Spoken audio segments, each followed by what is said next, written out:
तरुण आज बहुत हैरान और परेशान था क्योंकि आज उसे अपनी पत्नी की सच्चाई के बारे में पता चल चुका था।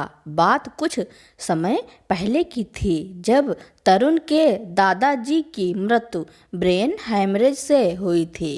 तब तरुण अपनी दादी को अपने साथ रहने के लिए ले आया था, लेकिन उसकी पत्नी तरुण की दादी के साथ अच्छा व्यवहार नहीं करती थी। लेकिन तरुण अपनी दादी पर जान छिड़कता था क्योंकि जब तरुण छोटा था तब उसके मम्मी पापा का कार से एक्सीडेंट हो गया था और वह इस दुनिया को छोड़कर चले गए थे। तब से तरुण के दादा दादी ने ही उन्हें पाल पोस कर बड़ा किया था। आज तरुण सुबह जल्दी दुकान चला गया था, लेकिन उसे अचानक याद आया कि वह अपना मोबाइल घर पर ही भूल गया है। इसलिए थोड़ी देर बाद मोबाइल लेने के लिए घर वापस लौट आया, लेकिन जैसे ही घर लौटा तो उसके कानों में कुछ आवाज़ आई। यह कड़कड़ाती हुई आवाज़ उसकी पत्नी सौम्या की थी। बुढ़िया, मेरे लिए गर्मा गर्म चाय बनाकर लाइए और बाकी का काम किया या नहीं आपने?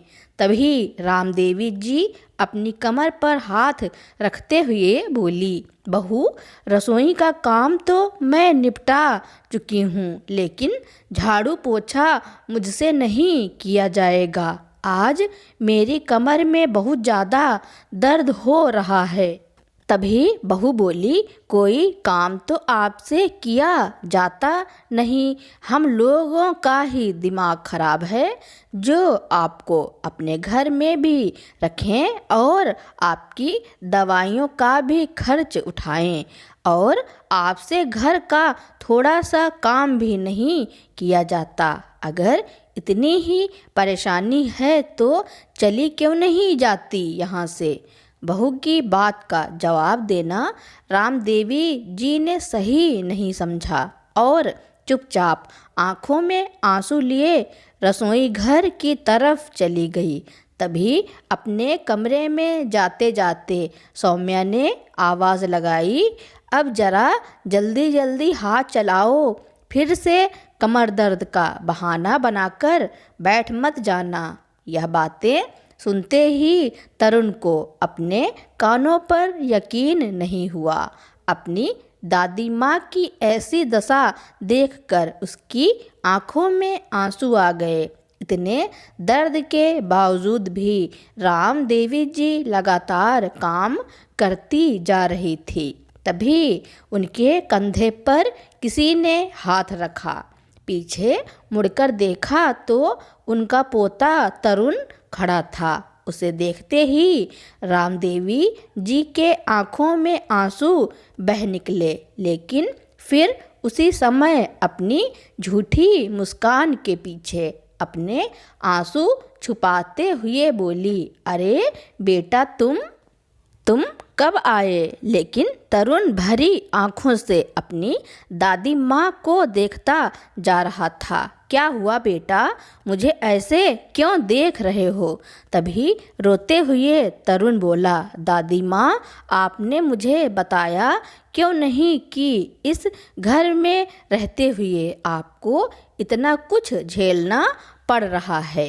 क्या आपको अपनी परवरिश पर भरोसा नहीं है जो मुझसे इतनी बड़ी बात आपने छुपाई? कहते हुए तरुण फूट फूट कर रोने लगा और अपनी दादी माँ को गले लगाता हुआ बोला, बस दादी माँ, अब बहुत हो चुका। ऐसा कहते हुए उसने अपनी दादी माँ के आंसू पोंछे। तभी कमरे से सौम्या के गुस्से से चिल्लाते हुए बोली, खाना बना या नहीं? फिर से अपनी कमर का बहाना करके लेटी हो? ऐसा कहते हुए रसोई की तरफ आई, लेकिन सामने अपने पति तरुण को देखते ही सौम्या के पैरों तले जमीन खिसक गई।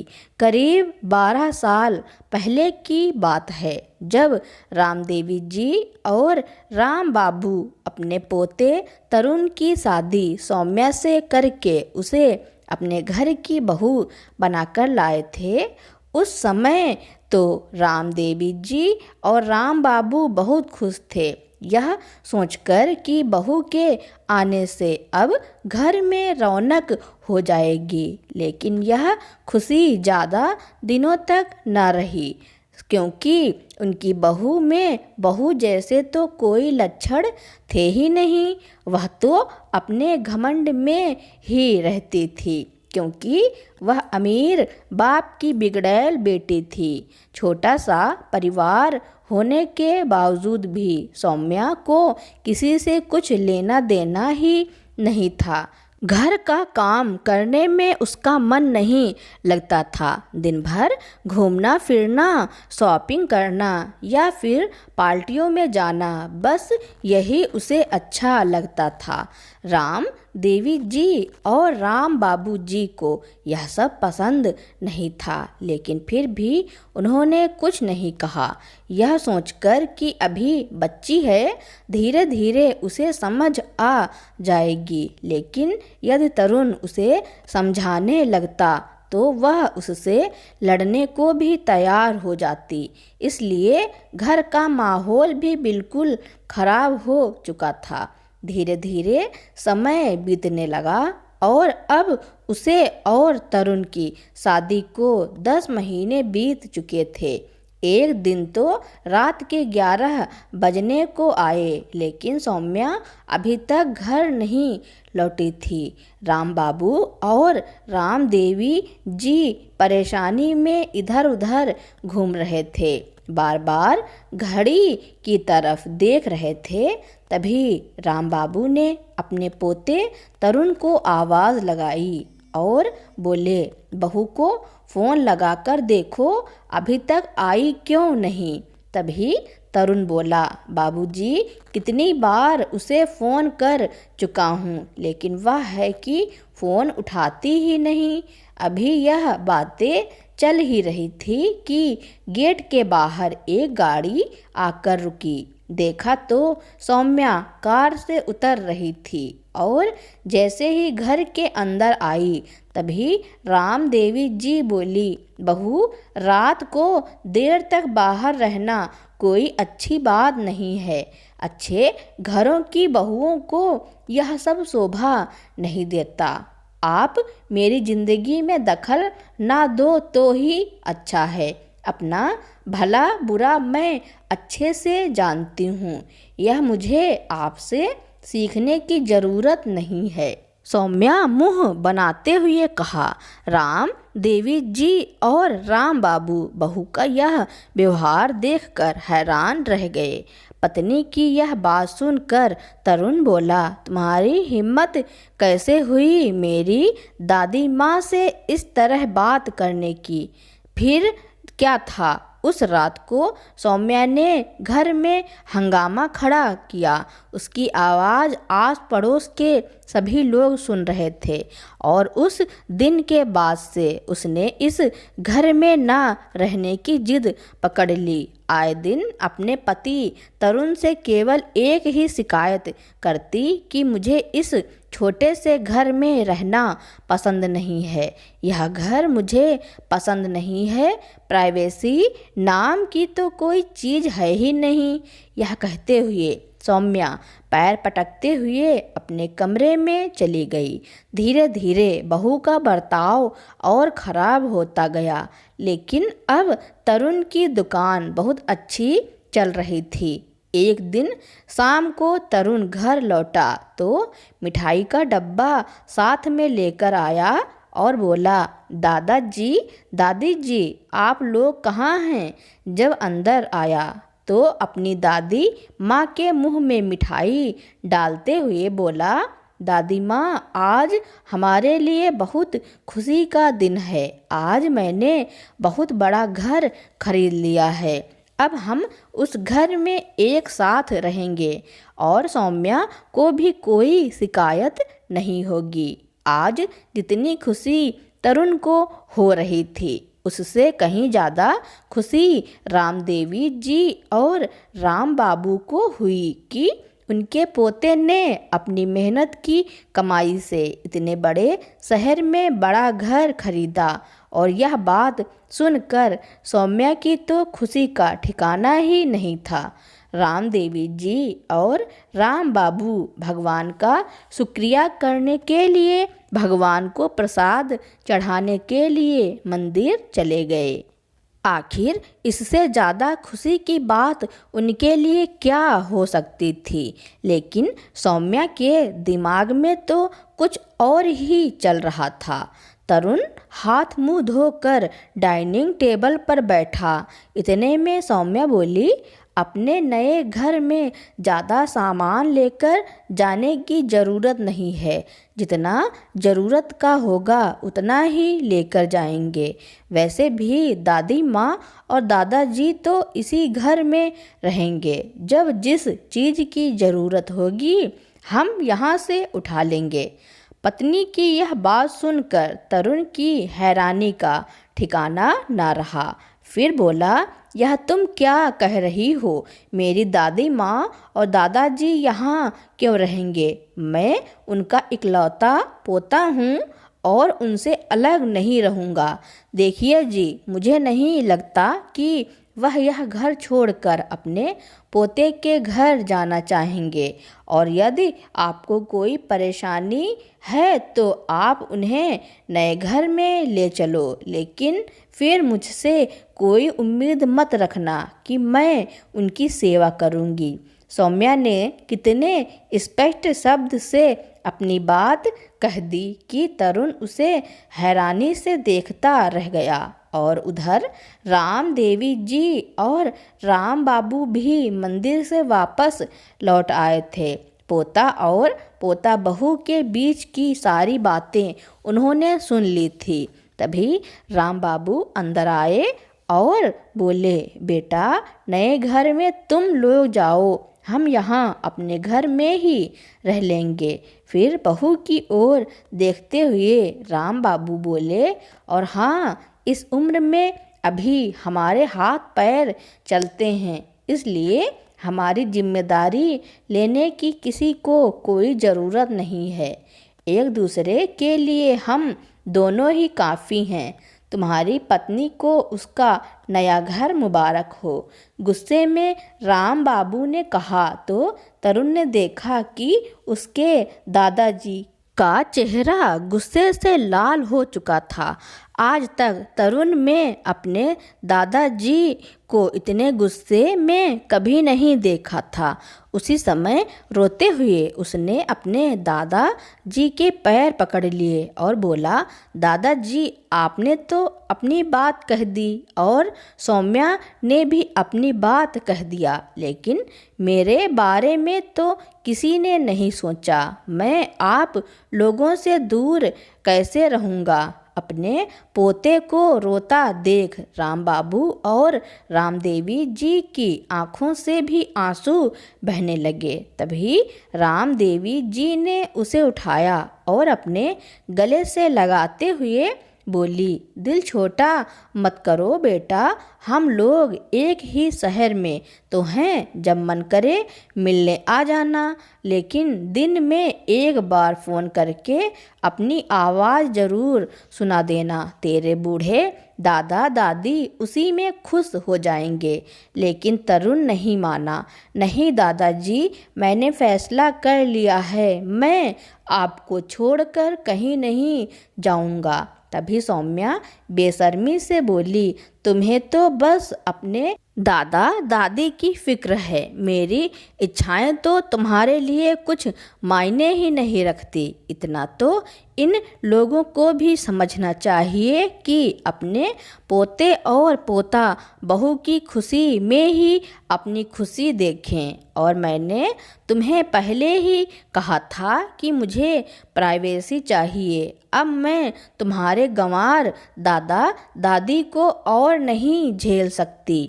इतनी बात सुनते ही तरुण का गुस्सा 7वें आसमान पर पहुंच गया और सौम्या पर हाथ उठाने वाला था तो तुरंत राम बाबू ने उसका हाथ पकड़ लिया। फिर अपने पोते के सामने हाथ जोड़ते हुए बोले, बेटा मेरी विनती है कि तुम लोग यहाँ से चले जाओ। हमारे कारण तुम अपनी गृहस्थी खराब मत करो। मैं तो बस इतना चाहता हूँ कि तुम लोग हंसी खुशी से रहो। तुम्हारा रिश्ता खराब होते हुए देखकर तो हमें भी चैन नहीं मिलेगा। ऐसा कहते हुए राम बाबू ने अपने पोते को अपने सीने से लगा लिया। तरुण और उसके दादा दादी तीनों की आंखों में आंसू थे। वहीं सौम्या यह सोचकर खुश थी कि आखिरकार उसकी चाल कामयाब हो ही गई। बस फिर क्या था, 20 दिनों के बाद तरुण सौम्या नए घर में शिफ्ट हो गए। अपने नए घर में आकर सौम्या बहुत खुश थी, लेकिन तरुण अलग रहते हुए भी अपने दादा दादी का खूब ख्याल रखता। हर रोज़ फ़ोन करके अपने दादा दादी से बात करता, उनका हालचाल पूछता और हर सप्ताह उनकी ज़रूरत का सामान लेकर आ जाता और अपनी दादी और दादा के साथ कुछ समय बिताता। उसके दादा दादी को कभी भी कोई भी काम होता तो उसी समय हाजिर हो जाता। राम बाबू को हार्ट की बीमारी थी, इसलिए उन्हें हर हफ्ते डॉक्टर के पास भी दिखाने के लिए ले जाता था। कभी कभी दिल करता तो अपनी दादी के हाथों का खाना खाने भी अचानक पहुंच जाता और पूरा दिन अपने दादा दादी के साथ बिताता। जिस दिन पोता उनके पास होता उस दिन तो राम देवी जी और राम बाबू का चेहरा गुलाब की तरह खिल जाता। वह दिन तो उन्हें किसी त्योहार से कम नहीं लगता था। एक दिन जब राम बाबू बाजार से घर लौटे तो राम देवी जी रसोई घर में खाना बना रही थी। अरे राम देवी, खाने की कितनी अच्छी खुशबू आ रही है, पूरा घर महक रहा है। क्या क्या बनाया है, जरा हम भी तो देखें। रसोई घर में जाकर खाना बनाती हुई राम देवी जी से राम बाबू बोले और रसोई घर में बने तरह तरह के पकवान को देखने लगे। क्या बात है राम देवी, इतना कुछ पका कर रखा है जैसे आज कोई त्योहार हो, लेकिन खाने वाले तो हम 2 ही लोग हैं। और यहाँ देखो, मशरूम की सब्जी, गाजर के हलवा, साथ साथ में मनपसंद कचौड़ी और रसमलाई भी बनाई है। लेकिन यह तो बताओ, आज हम पर इतनी मेहरबानी कैसे हो गई। राम बाबू की बात सुनकर राम देवी जी मुस्कुराने लगी और फिर बनावटी अंदाज में बोली, अरे आप भी ना हमेशा भूल जाते हैं कि मेरे लिए त्योहार से भी ज़्यादा मायने कौन सा दिन लगता है। दरअसल कल तरुण का फ़ोन आया था और बता रहा था कि वह आज हम लोगों से मिलने आएगा, इसलिए सोचा कि उसकी पसंद की सब्जियों के साथ साथ कचौड़ी और रसमलाई भी बना लूं। उसे पसंद है ना मेरे हाथ के बने यह पकवान। पोते का नाम सुनते ही राम बाबू के चेहरे से मुस्कुराहट गायब हो गई। तभी राम देवी जी बोली, जरा खाकर तो बताइए कैसी बनी है कचौड़ी। राम देवी जी ने जैसे ही कचौड़ी की प्लेट राम बाबू की तरफ दी तो अपनी पत्नी का दिल रखने के लिए राम बाबू उसमें से एक कचौड़ी उठाया और उदास होते हुए रसोई घर के दरवाजे से सट कर खड़े हो गए। उनके मुस्कुराते हुए चेहरे पर अचानक दुख के भाव आ गए, शरीर में जैसे जान ही ना हो। राम देवी जी के चेहरे की तरफ देखते हुए भावुक होते हुए बोले, राम देवी, एक बात तो बताओ, शादी के बाद बच्चे माँ बाप से दूर क्यों चले जाते हैं? क्या उनके जीवन में माता पिता की कोई आवश्यकता नहीं रह जाती? ऐसा कहते हुए आंगन में रखी कुर्सी पर जाकर बैठ गए और पास में रखा अखबार उठाकर पढ़ने का दिखावा करने लगे। राम देवी जी उनके दिल का हाल जानती थी।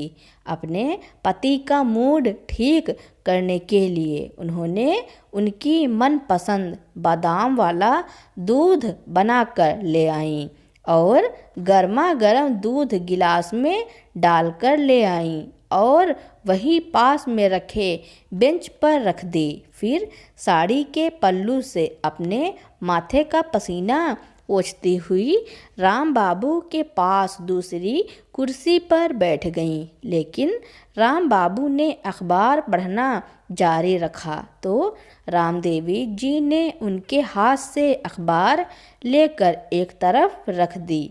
फिर बोली, मैं जानती हूँ कि आप अखबार नहीं पढ़ रहे हैं। देखिए तो पन्ने भी भीग चुके हैं आपके आंसुओं से। ऐसा कहते हुए राम देवी जी ने राम बाबू के आंसू पोंछे और फिर बोली, आप भी हद करते हैं। आपने खुद ही अपने पोते से कहा था अलग मकान में रहने के लिए, जबकि वह तो हमें छोड़कर जाना ही नहीं चाहता था। और उस समय जब मैं उदास हो गई थी तब तो आप मुझसे कहते थे कि मैं बिना मतलब ही उदास हो रही हूँ, पोते के लिए रोती रहती हूँ।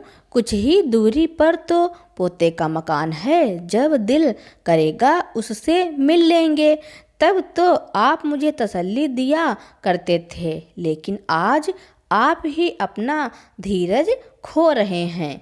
तभी राम बाबू रोते हुए बोले, तो क्या करता राम देवी, अगर उसे अलग घर में रहने के लिए ना कहता तो तुम्हारी बहू हमारे साथ साथ उसका भी जीना दुश्वार कर देती। जब से शादी करके आई थी तब से हमारा यह घर उसे छोटा लगता था। ना तो हम लोग उसे उसके तरह के लगते थे और ना ही यह घर। आए दिन झगड़ा करना तो उसके स्वभाव में था और हम लोग तो उसकी आँखों में जैसे खटकते रहते थे।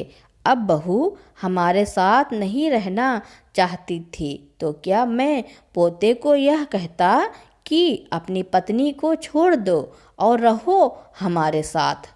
पति की बातें सुनकर राम देवी जी की आंखों में भी आंसू आ गए, लेकिन फिर तुरंत अपने आंसू छुपाती हुई वह रसोई घर में चली गईं। रसोई में जाकर देखा तो कढ़ाई में सब्जी जलने लगी थी। जल्दी से सब्जी की कढ़ाई उतारने के चक्कर में गरम गरम कढ़ाई को छू लिया। उनकी उंगलियां जलने लगी, लेकिन वह उन्हें इतना दर्द नहीं दे रही थी जितना दर्द उन्हें वक्त ने दिया था। अचानक उनकी आँखों से आंसू बहने लगे। अरे भाग्यवान, आओ तो जरा देखो, हमारा पोता आया है। पति की आवाज़ सुनकर राम देवी जी जल्दी से बाहर आईं तो सामने उनका पोता तरुण खड़ा था। उसे देखते ही उसके गले लग गईं। दोनों पति पत्नी का दुख जैसे छूमंतर हो गया था।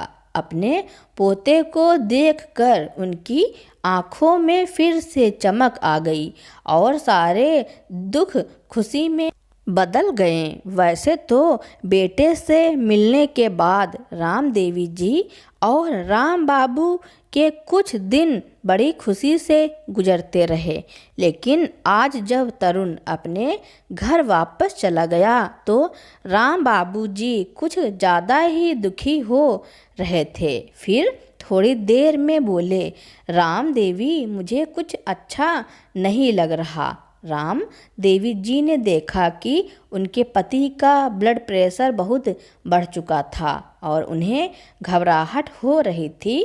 देखते ही देखते उनकी हालत बहुत खराब होती गई। तुरंत राम देवी जी ने अपने पोते को फ़ोन किया। उनका पोता तरुण तुरंत आया और उन्हें अस्पताल ले जाने लगा, लेकिन रास्ते में ही उनकी दिमाग की नस फट चुकी थी। जब तक उन्हें अस्पताल ले जाया गया तब तक रास्ते में ही उनकी मौत हो गई। यह सब देखकर राम देवी जी की तो जैसे दुनिया ही उजड़ गई। उधर तरुण के दुख का तो ठिकाना ही नहीं था। अपने दादाजी की मृत्यु का जिम्मेदार वह स्वयं को मान रहा था, लेकिन अब अपनी दादी माँ को अकेला छोड़ना उसने ठीक नहीं समझा और अपने साथ अपने घर ले आया। उसने अपनी पत्नी सौम्या को दादी माँ का खूब ख्याल रखने को कहा तो सौम्या ने भी हाँ में सिर हिला दिया। दिन यूं ही बीतते गए। अब रामदेवी जी कुछ बीमार रहने लगी थी। उनके घुटनों में भी दर्द रहता था। तरुण उनका अच्छे डॉक्टर से इलाज करवा रहा था, लेकिन उसे इस बात का सुकून था कि अब उसकी दादी माँ उसके साथ थी और बड़े आराम से है, और उसकी पत्नी सौम्या को भी इस बात से कोई दिक्कत नहीं है, बल्कि वह तो बड़ा खुश था कि वह उसकी दादी माँ की सेवा करती है। एक दिन तरुण दुकान के लिए जल्दी निकल गया, लेकिन अपना मोबाइल घर पर ही भूल गया था। इसलिए थोड़ी देर बाद वह अपना मोबाइल लेने के लिए घर पहुंचा, लेकिन जैसे ही घर लौटा और दरवाज़ा खोलने लगा तो उसके कानों में एक आवाज़ आई। यह आवाज़ उसकी पत्नी सौम्या की थी। जो बातें सौम्या ने बोली उन्हें सुनकर तो तरुण के पैरों तले ज़मीन सरक गई। जब उसने देखा कि उसकी पत्नी उसकी दादी माँ के साथ नौकरों से भी बुरा व्यवहार करती हैं, तरुण को तो अपने कानों पर यकीन नहीं हुआ। अपनी दादी माँ की ऐसी दशा देखकर उसकी आंखों में आंसू आ गए और सोचने लगा कि मैं भी कितना बिजी हो गया कि दादी माँ के पास बैठने के लिए समय तक न निकाल पाया। जब से दादाजी का देहांत हुआ है, दादी माँ कितनी अकेली हो चुकी हैं और मैं अपनी ज़िंदगी में इतना ज़्यादा व्यस्त हो गया हूँ कि दादी माँ का दर्द भी ना जान पाया। आज जो बातें मैंने सुनी हैं, क्या यह सब बातें मेरी दादी माँ हर रोज़ सुनती हैं इस घर में रहते हुए? मेरी दादी माँ को 2 टाइम का खाना भी सुकून से नहीं मिल पाता है। लानत है मुझ पर। तरुण का खून खौलने लगा और वह गुस्से से आग बबूला हो गया।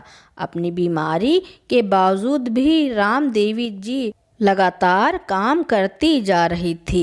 उनकी आंखें आंसुओं से भर चुकी थी। किसी को मालूम नहीं था कि तरुण बाहर खड़ा सारी बातें सुन रहा था।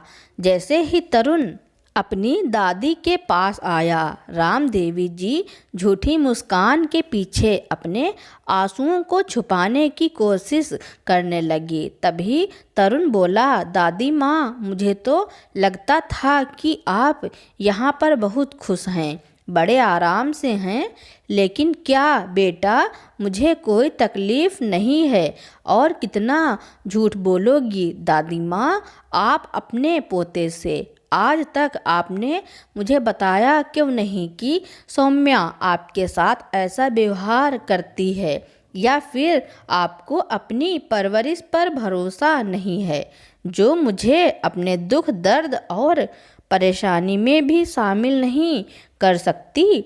तरुण ने कहा और अपनी दादी माँ का हाथ उठाकर अपने सिर पर रख दिया। फिर बोला, दादी माँ, आपको मेरी कसम है, अगर आज आपने झूठ बोला तो अब सच सच बताइए कि मेरी गैर मौजूदगी में सौम्या आपके साथ कैसा व्यवहार करती है।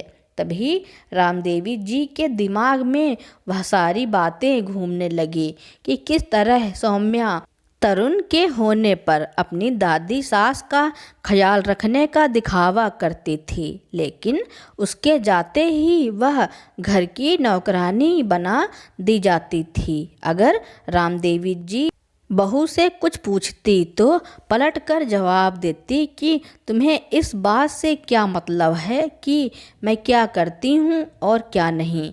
कहीं जाने से पहले उन्हें बताकर जाना भी जरूरी नहीं समझती थी। यदि किसी दिन तरुण अपनी दादी माँ की मनपसंद चीज़ लाकर उन्हें दे देता तो इस बात पर भी उसके जाने के बाद घर में झगड़ा कर देती।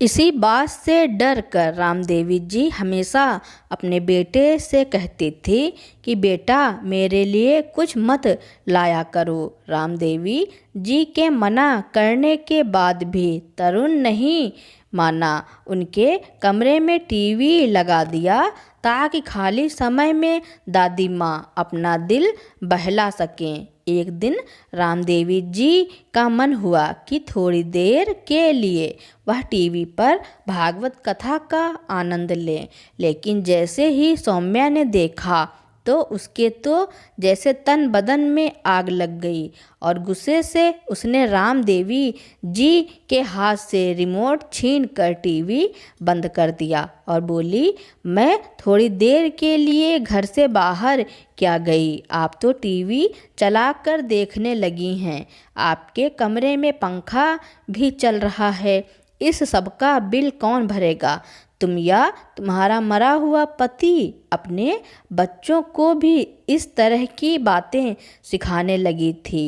रामदेवी जी को यहाँ रहते काफ़ी समय हो चुका था, इसलिए आस पड़ोस की कुछ महिलाएं सहेलियां बन गई थी, लेकिन जब भी उनकी कोई सहेली उनसे घर पर मिलने आती तो बच्चे वहीं बैठकर अपनी दादी की कही गई हर एक बात को बड़े ध्यान से सुनते थे कि वह अपनी सहेलियों के साथ साथ क्या बातें कर रही थी, और उसके बाद जाकर अपनी माँ को हर एक बात बताते। जब भी सौम्या अपने बच्चों से कुछ खाने का सामान मंगवाती तो बच्चे वह चीज़ उनसे छुपा कर लाते, और जब रामदेवी जी सोने चली जाती तब लाते थे। एक दो बार रामदेवी जी ने उनसे पूछा भी, बेटा क्या लेकर जा रहे हो? तो बच्चे बोले, कुछ नहीं दादी, मम्मी ने साबुन मंगवाया था, वही लेकर आए हैं। रामदेवी जी सब कुछ समझती थी लेकिन कुछ कहती नहीं थी, परंतु बच्चों को गलत बातें सिखाना उन्हें सही नहीं लगा। तो एक बार उन्होंने अपनी बहू से कह दिया कि बहू, बच्चों को यह गलत बातें मत सिखाया करो। अगर तुम लोग मेरे सामने भी कुछ खाओगे तो मैं तुमसे छीन कर खा नहीं लूँगी। लेकिन बहू को तो उनकी हर बात खराब ही लगती थी। गुस्से में आकर बोलती, बुढ़िया, इस उम्र में इतना चटोरापन आपके लिए ठीक नहीं। कुछ उल्टा सीधा खाओगी तो आप ही बीमार हो जाओगी, और वैसे भी बच्चों को क्या मालूम इन सब बातों का। आप तो बिना मतलब ही बच्चों पर इल्ज़ाम लगा रही हैं। अक्सर तरुण के काम पर जाने के बाद सौम्या अपनी सहेलियों के साथ मौज करने चली जाती थी और सारा काम रामदेवी जी पर छोड़ जाती थी, और यदि वह कुछ बोलती तो उल्टा उन्हें ही 4 बातें सुनाने लगती थी। यह सारी बातें राम देवी जी ने आज तक अपने पोते से नहीं कही थी, लेकिन आज जब तरुण ने उन्हें अपनी कसम दी तो वह खुद को रोक न पाई और सब कुछ अपने पोते को बता दिया। तभी कमरे से सौम्या के गुस्से से चिल्लाने की आवाज़ आई, बना या नहीं, या फिर से अपनी कमर दर्द का बहाना करके लेटी हुई हो। ऐसा कहते हुए सौम्या चिल्लाती हुई रसोई की तरफ आई, लेकिन सामने अपने पति तरुण को देखते ही उसके होश उड़ गए। इस तरह का व्यवहार देखकर तरुण का खून खौल उठा और उसने खींचकर एक तमाचा अपनी पत्नी के मुंह पर मार दिया कि सौम्या तुरंत चक्कर खाकर जमीन पर गिरने ही वाली थी। फिर थोड़ा संभल कर सौम्या बोली, आप कब आए? मैं उस समय आ गया जब तुम बेशर्मों की तरह बात करती हुई मेरी माँ पर रोब झाड़ रही थी। मेरी माँ के साथ नौकरों की तरह व्यवहार करने की तुम्हारी हिम्मत कैसे हुई? आखिर और कितना नीचे गिरोगी? तुम क्या जानो मेरी इस दादी माँ के मुझ पर कितने एहसान है। मैं सिर्फ 2 साल का था जब मेरे माँ बाप इस दुनिया को छोड़कर चले गए और तब से लेकर आज तक मेरे दादा और दादी जी ने मिलकर ही मेरी देखभाल की, पाल पोस कर बड़ा किया और मुझे इस लायक बनाया कि आज मैं अपने पैरों पर खड़ा हूँ। लेकिन तुमने मेरे उन्हीं दादा दादी के साथ ऐसा गलत बर्ताव किया, मुझे उनसे दूर किया। मैं चुप रहा, लेकिन अब मैं चुप नहीं रहूँगा। लेकिन बस अब और नहीं, अपनी दादी माँ की सेवा करने के लिए उनका पोता अभी जिंदा है। मेरे रहते मैं उन पर दुख का साया नहीं पड़ने देना चाहता। तरुण की यह बातें सुनकर सौम्या अब शर्म के मारे जमीन में गड़ी जा रही थी और अपनी सासू माँ के पैरों में गिरकर माफ़ी मांगने लगी।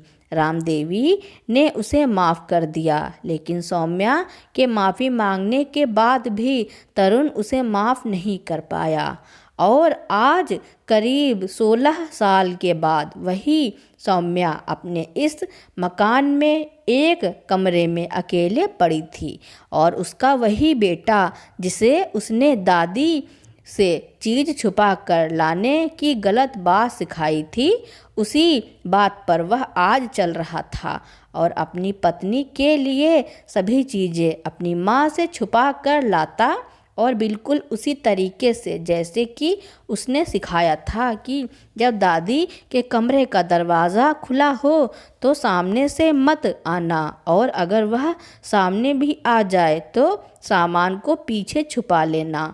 आज रामदेवी जी तो वह यह सब याद दिलाने के लिए उसके साथ नहीं थी, लेकिन उनका परपोता अपनी माँ को उसके किए गए कर्म बार बार याद दिलाता रहता है। क्या इंसान बुजुर्ग हो जाता है तो उनकी इच्छाएं और उनकी भूख क्या खत्म हो जाती है? नहीं ना। लेकिन बेटे और बहुओं को यह बात समझ में नहीं आती है कि कल को उन्हें भी इसी दौर से गुजरना पड़ेगा। जो जैसा कर्म करेगा उसे वैसा ही आगे फल मिलता है। यही तो प्रकृति का नियम है। दोस्तों, इस कहानी के बारे में आपका क्या कहना है और यह कहानी आपको कैसी लगी कमेंट में ज़रूर लिखना। मेरी कहानी सुनने के लिए आपका बहुत बहुत धन्यवाद। अगर आपको मेरी कहानी अच्छी लगी हो या फिर आप मेरे चैनल पर नए हो तो मेरे चैनल को लाइक, कमेंट, शेयर, सब्सक्राइब एवं बेल आइकन का बटन दबाना ना भूलें ताकि मेरी नई नई कहानियाँ आप तक पहले ही पहुँचती रहें।